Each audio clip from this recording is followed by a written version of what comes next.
Please don't forget subscribe to the channel and hit the bell to get notified of new daily videos. For years, my firm, Axiom Designs, had been my lifeblood. I'm Alex Thorne, and I poured everything into it, especially into a concept I called the Eco-Spire, a sustainable high-rise design for Viridian City that blended cutting-edge green tech with innovative structural engineering. This project wasn't just a design. It was a testament to my dedication, years of research, and sleepless nights. It was going to put Axiom Designs on the map for good. I prided myself on mentorship, on bringing up young talent.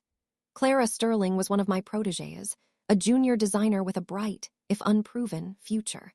I gave her unparalleled access to my Eco-Spire drafts and models, thinking I was giving her a learning experience, an insight into a major project. My mistake was assuming her ambition was tempered by integrity. What I didn't know was that Clara saw my trust as an open invitation to steal. The city council was reviewing bids for a massive urban redevelopment, and the Eco-Spire was our centerpiece. Suddenly, I started hearing whispers, odd questions from senior partners referencing details of my design, but attributing them to Clara's innovative contributions. Then, a colleague accidentally forwarded me an internal memo for an upcoming presentation. A presentation Clara was scheduled to lead, outlining my Eco-Spire design, with her name prominently displayed as the lead architect and a heavily redacted version of my blueprints that conveniently omitted my firm's watermarks. She was planning to claim the entire project, and by extension, the lead architect position, for herself, effectively sidelining me and destroying Axiom Designs' reputation.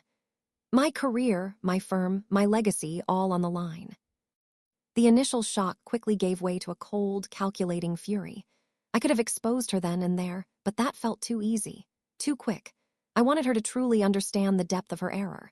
My Eco-Spire design wasn't just a pretty picture. It was built on a proprietary parametric algorithm I'd developed, something I called the dynamic harmony algorithm.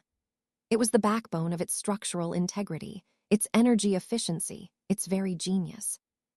No one else truly understood its intricacies, certainly not Clara, who had only seen the outputs, not the underlying code.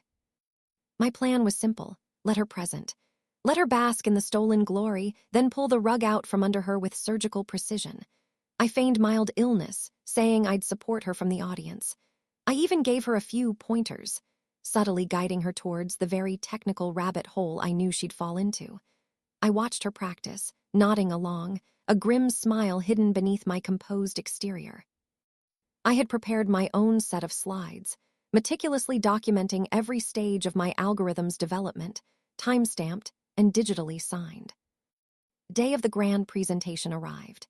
The council members, major investors, and all the senior partners from our firm were present. Clara, radiant in a sharp power suit, took the stage, projected confidence, and launched into my presentation. She rattled off statistics, showed beautifully rendered fly-throughs, and spoke with an air of authority that made my blood boil. Her co-presenters, mostly junior colleagues who likely thought she was genuinely brilliant, supported her with supplemental data. For nearly an hour, she strutted, presenting my life's work as her own, fielding general questions with practiced ease. Then it happened. A sharp-eyed investor, Mr. Sterling, who I later learned was Clara's father, though I didn't recognize him at the time, ironically, leaned forward. "Ms. Sterling," he began, "your claim of a 40% reduction in material fatigue under seismic load, as achieved through innovative parametric modeling, is quite impressive. Could you elaborate on the specific algorithmic sequences employed, particularly concerning the intermaterial stress distribution at the core shell interface? I'm curious about the dynamic damping coefficient parameters you've optimized." Clara's smile faltered. She stammered, trying to pivot, talking about general structural integrity. "Well, the system dynamically adjusts," she trailed off, her eyes darting nervously around the room.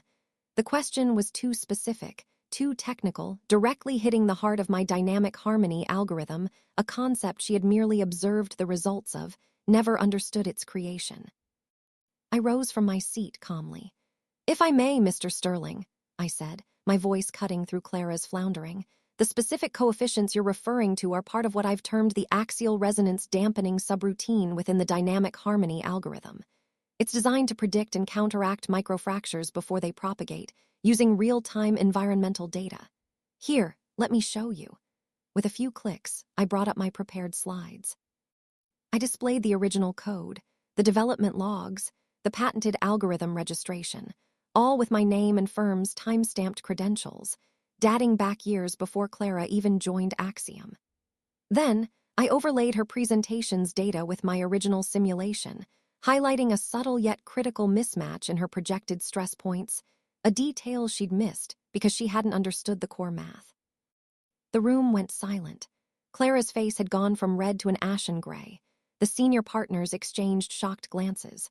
"Clara," one of them finally said, his voice laced with disbelief, "is this true? You've presented Mr. Thorne's proprietary work as your own." She tried to deny it, to stammer out excuses about collaborative efforts and misunderstandings, but the evidence was irrefutable. My detailed logs and the stark difference in our understanding of the algorithm spoke volumes. The fallout was immediate and devastating for her. She was escorted out of the building before the presentation even concluded, her employment terminated on the spot. The city council and investors, initially skeptical, were now thoroughly impressed by my meticulous documentation and undeniable expertise. Axiom Designs not only secured the Eco-Spire project, but also garnered immense respect for our integrity and innovation. Robert Sterling, Clara's father, tried to intervene later, but the firm held firm. Her actions were a clear breach of professional ethics and intellectual property rights.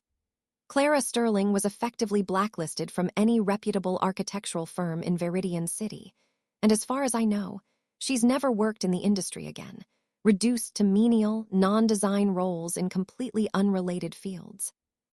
The last I heard, her father had to take her in, trying to find her some irrelevant administrative role in his own company, a stark contrast to the brilliant architectural future she once believed she deserved. Watching her career unravel, seeing her publicly exposed and professionally ruined, brought a profound sense of satisfaction. It wasn't about vengeance for its own sake, but about justice for blatant betrayal and a deliberate attempt to destroy years of my hard work and the future of my firm. She got exactly what she deserved, a future built on lies collapsing around her. If you enjoyed this video, please hit the thumbs up button to like it. And please do subscribe to support the channel.